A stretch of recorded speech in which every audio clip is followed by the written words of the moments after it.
Converse, maker of superb basketball, tennis, boating, and casual footwear, presents 1968 basketball highlights. Converse All-Stars are specified by more coaches, worn by more players than any other shoe specifically made for basketball. Pro, college, high school, Olympic, the great preference for the great performance of All-Stars goes on.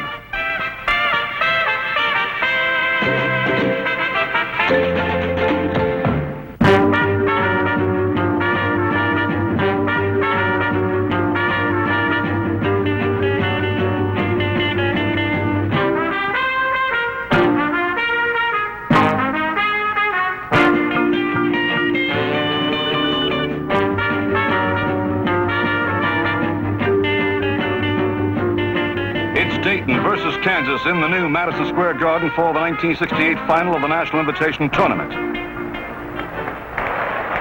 The Dayton Flyers wear the white jerseys and they get the tap. Over 19,000 fans are here to see the game. Don May passes to Jim Gottschall. His shot is up and good. JoJo White brings the ball down. On to Greg Douglas in the corner. Pretty. Here's a nice slow-motion study of this great Dayton team. Dan O'Bravick's their big man under the boards. Out to Bob Hooper. It rims the basket, but Dan Sadler gets the rebound. Now the Jayhawks. Number 15 is JoJo White.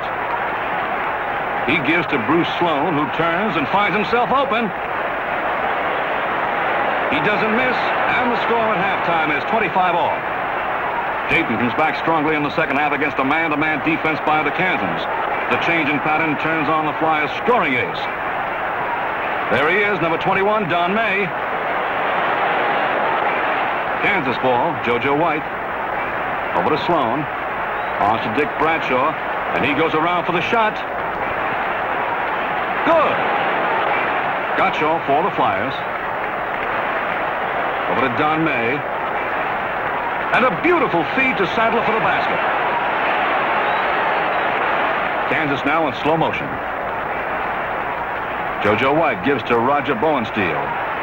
Back to JoJo in the corner. And just look at this beauty from the side. So wish. The Flyers have taken charge, though, in this second half, with Don May showing devastating accuracy against would-be defenders. There he is, popping another.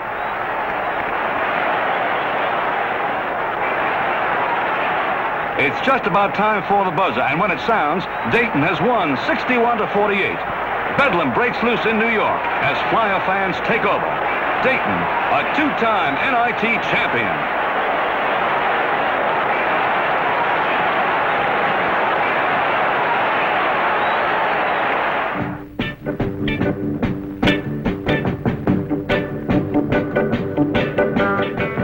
Spotlight on Springfield College, Massachusetts, where the brand new Basketball Hall of Fame marks the site where Dr. Naismith staged the first game back in December of 1891. James Naismith Jr. at left and Stuart Paxton, Secretary of the International Board of Approved Basketball Officials, are at the opening. The center attraction is a beautiful room with cathedral-like stained glass windows, appropriately recalling the achievements of 66 electees and 4 famous teams. In this hallowed hall, one may see pictures and note the accomplishments of such basketball greats as Hank Luisetti, Bob Kurland, George Mikan, Oswald Tower, Pat Kennedy, Alonzo Stagg, Nat Holman, Walter Brown, Johnny Roosma, Benny Borgman, and many, many others, all of whom excelled as players, coaches, referees, or contributors. The Basketball Hall of Fame is now open every day of the week, including Sundays and holidays. If you ever plan a visit to historic New England, by all means get to Springfield, Massachusetts, and visit this attractive shrine in honor of Dr. Naismith, the founder of basketball. In the Hall of Founders, one may read off the names of 1,590 men and organizations whose contributions made this edifice possible. The building is filled with countless trophies, old uniforms of famous players, basketballs from major games, photographs, newspaper cartoons, sundry memorabilia, and even the 13 original rules presented to the Hall of Fame only last February by James Naismith, Jr. on behalf of his famous father. The hall and the exhibits have already attracted thousands of visitors and have delighted them with remembrances of things past.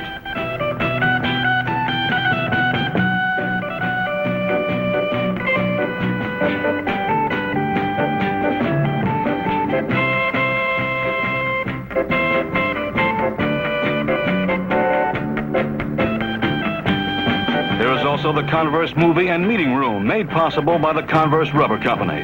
There is a spacious library, too, in which any student of the game may do research. The Basketball Hall of Fame. Be sure to see it.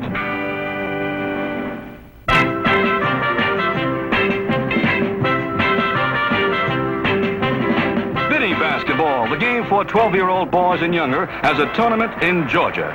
It's Augusta versus Dallas, Texas. Henry Savage, Biddy basketball All-American, scores for the Big D. That's Dallas coach Wayne Pierce, and here's Augusta moving the ball. No player in this league can be taller than 5'6", but Augusta's Jimmy White is a wizard in spite of his size. Augusta wins it, and Jimmy White becomes Mr. Biddy Basketball of 1968, the toast of his coach, Wimpy Odom.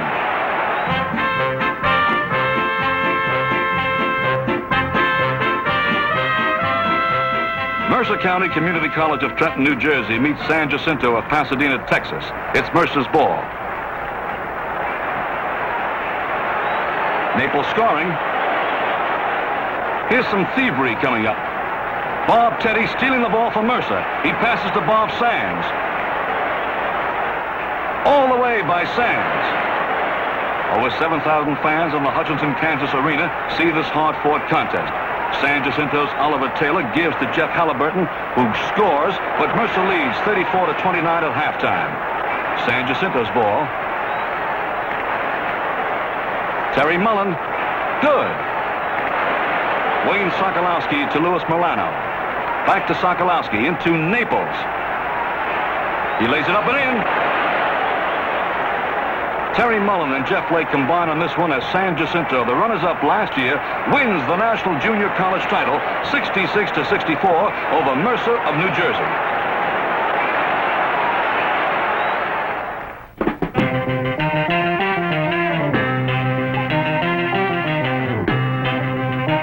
Ladies first in Oklahoma, where the High School Girls Basketball Association has been holding tournaments since 1919. High school basketball for girls has always been popular from the day Dr. Naismith first introduced the game. In fact, in the first formal game ever played, one of the participants was a Miss Sherman, who later became Mrs. Naismith.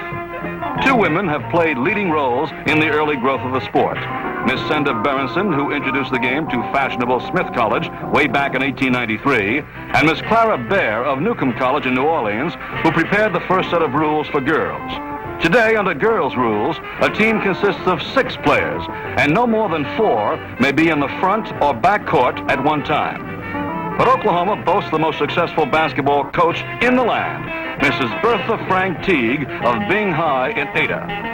In 41 years of coaching, her teams have won 93% of over 1,200 games played, a fabulous record in any league.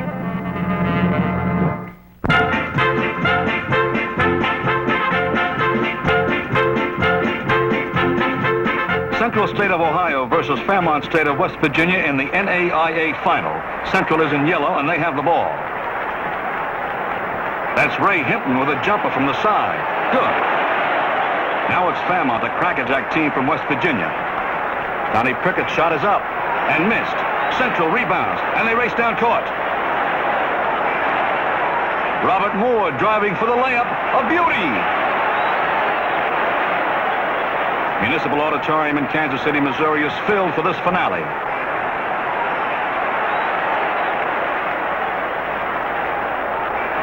John Jameson scores for Fairmont, but Central leads at halftime 30-28. Fairmont's ball, and they handle it beautifully.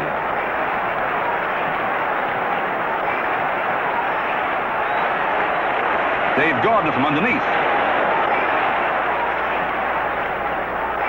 Ray Hinton is Central's big man. He can be deadly from that post. He's got it, and hits again.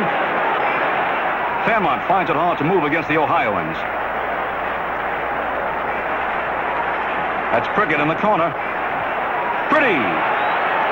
But Central has too much for its gallant rival. When Clarence Lane in this close-fought game drives down for a layup, Central walks away with the NAIA banner for 1968, 51-48 over Fairmont State College.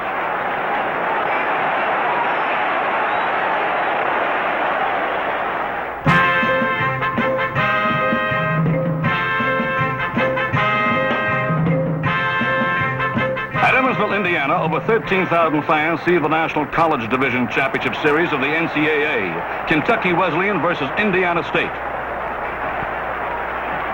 Jerry Newsom scoring for the Hoosiers. Kentucky Wesleyan now in the dark jerseys.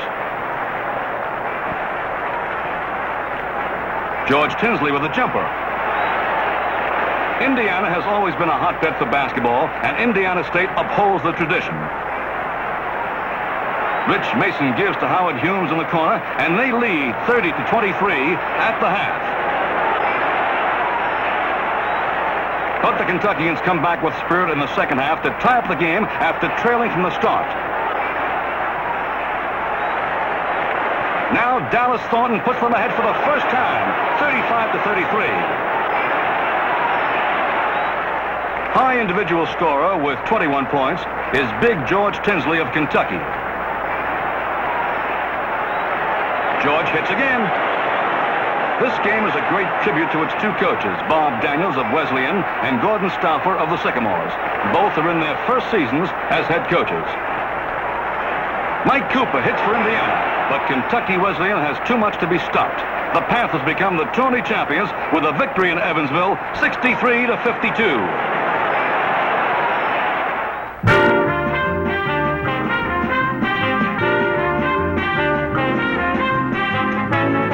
North Carolina coach Dean Smith sees his Tar Heels take on UCLA, but it's the Bruins' ball, and that's Lucius Allen booming in there. Pretty. Allen again. Over to Shackelford.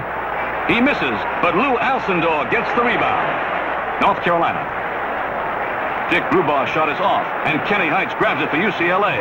Down it goes to Alcindor, and Lou just can't be stopped. Here's slow motion on the Tar Heels. They're a great team, but they face the NCAA's defending champions. Charlie Scott shooting. Swish. Second half now, but the only thing that can slow down the Bruins is the camera. Watch little Mike Warren with a beauty.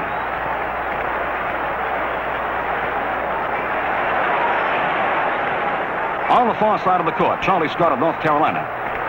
The feed is to Larry Miller. It's good. Here's a floor-level view of the UCLA powerhouse. Warren passes out to Jim Nielsen. Over to Allen at the head of the key, and into Alcindor. There's his jump shot.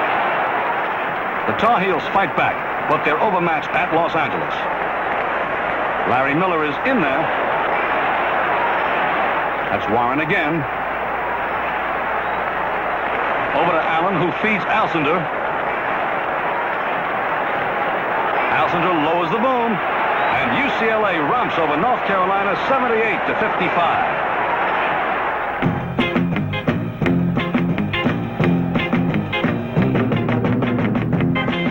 Every year since 1932, the Converse Rubber Company has named the annual Converse Chuck Taylor All-America Team, the oldest and most comprehensive poll in college basketball annals.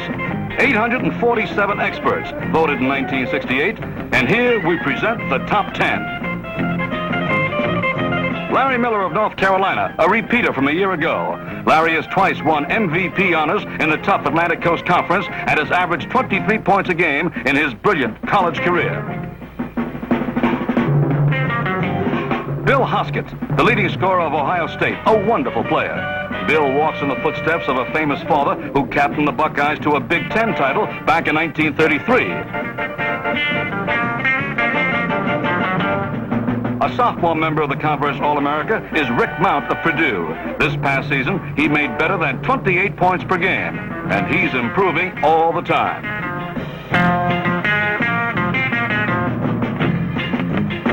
Mike Warren, one of the standouts of the great UCLA outfit, which has won all but one of its last 64 games.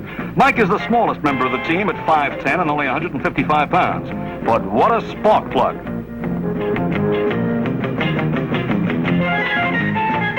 Also from UCLA, Lou Alcindor. This 7-foot, 1.5-inch giant is largely responsible for the unbelievable records the Bruins have set in the last 2 seasons. And twice, he's led his team to the national title. He's agile for his size and a superstar in the making. Next, Elvin Hayes, Houston's phenomenal player. He led the nation's scorers with 1,214 points for a 36.8-point game average. For a big man, he has lightning reflexes, and he can hit from all over. Another repeater from a year ago is Wesley Unseld from the University of Louisville. Blessed with speed and dexterity, Wes averaged 23 points a game and 18 rebounds.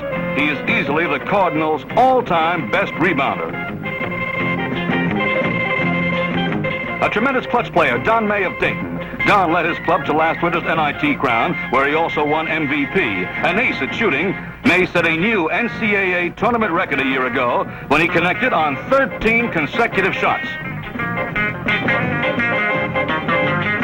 Lucius Allen, star third man of the UCLA champions. For the last 2 years, he was second highest scorer for the all-powerful Bruins.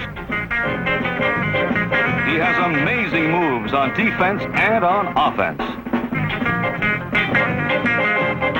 Finally, Pete Maravich, the sensational sophomore of Louisiana State. The son of the coach, Pete has his own credentials. He led the nation with a scoring average of 43.8 points per game and had 9 games with more than 50. That's some shooting for a sophomore.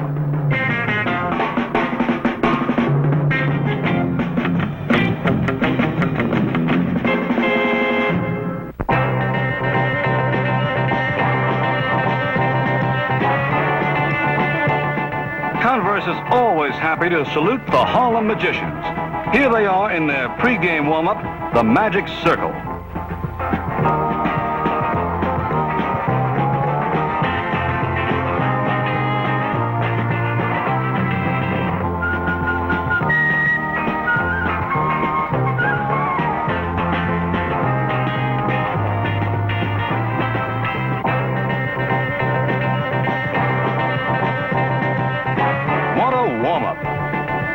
Now we see them in action.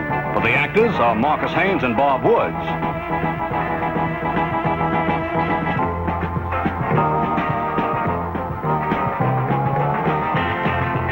Marcus Haynes again. Watch his set shot. These fellows have incredible accuracy. Another long set by Haynes.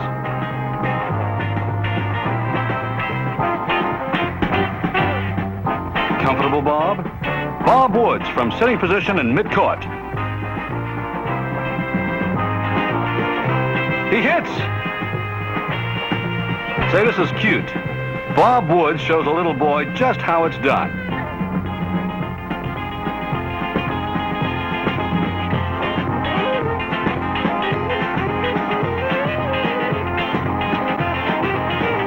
Well, now he's ready.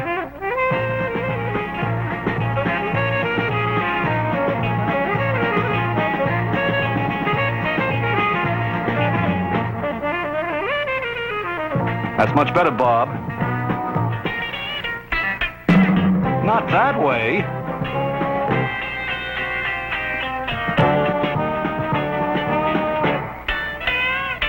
It's good.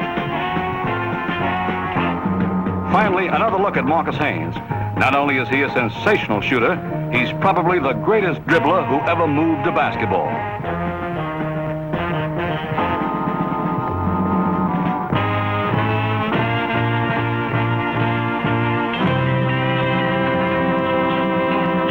Magicians.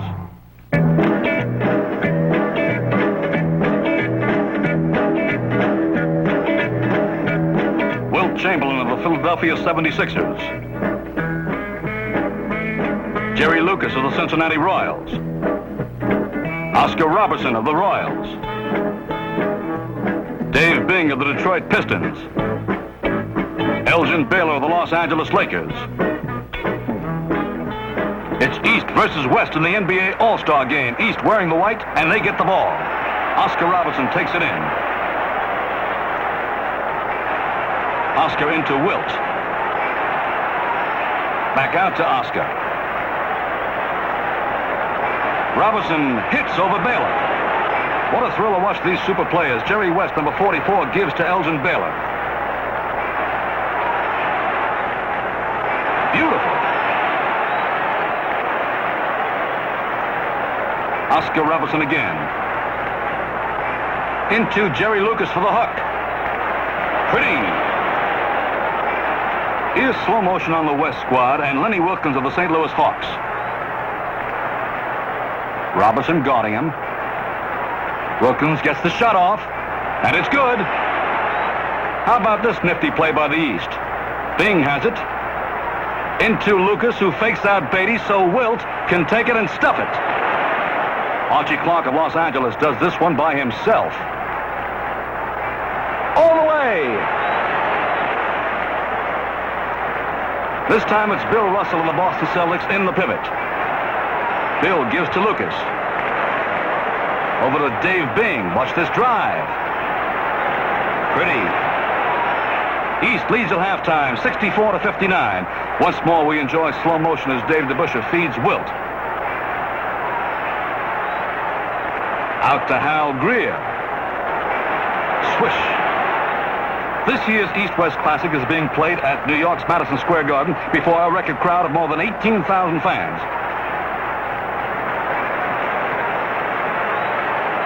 Jerry West tying the score with a jump shot, 73-all. More slow motion on these unbelievable pros. Hal Greer. Willis Reed of the Knicks. Pretty left-handed hook. Robertson. Over to Russell. Back to Robertson. And there's the bucket. Now Havlicek joins with Gus Johnson of Baltimore to set himself up with a drive. In this game, most of the best moves belong to the Easterners.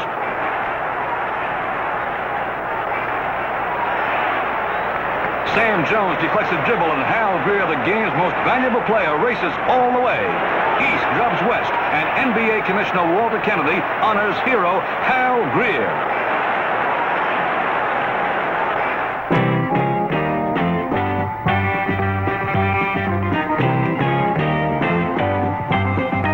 Warming up are Bill Russell, the Celtics player coach. Johnny Havlicek. Sam Jones. It's the deciding game of basketball's World Series as Boston leads the Lakers 3-2 in the Los Angeles Forum. It's the Lakers ball.